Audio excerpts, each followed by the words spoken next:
Lei come ha reagito quando ha aperto la busta e ha letto quella cifra?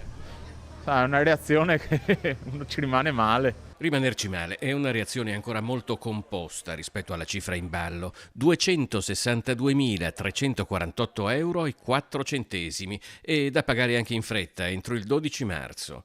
Non stiamo parlando della bolletta della luce di un'industria, ma della bolletta della luce arrivata, anzi piombata come una doccia fredda, su una gioielleria di una quindicina di metri quadri sotto le procuratie vecchie di Piazza San Marco. Visto la grossa cifra e il grave problema, sono appoggiato, seguito da un avvocato che speriamo risolva la situazione per il meglio. La bolletta record è la punta clamorosa da Guinness dei primati di un iceberg, di una situazione che per Gianmaria Tiozzo era iniziata a cambiare dopo un'altra visita del postino, con una lettera che annunciava la fine del cosiddetto mercato tutelato dell'energia. Mi è stato detto che questo gruppo aveva vinto l'appalto e io sarei stato assegnato a loro.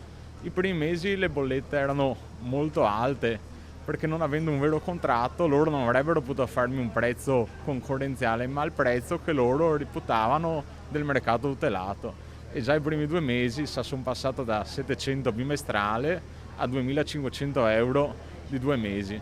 Le bollette sono rimaste alte anche dopo il contratto, circa il doppio di prima, da 350 a quasi 800 euro al mese, dice Gianmaria, cifre che peraltro non collimavano con l'autolettura del contatore. Mi è stato detto che la mia lettura non era buona perché secondo le loro stime di studio del loro ente la mia lettura era troppo bassa e perciò ci sono voluti diversi interventi per farla risultare corretta.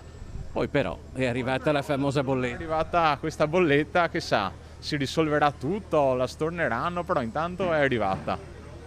E poi dicono conguaglio, non conguaglio, è tutta una cosa molto dubbia e difficile.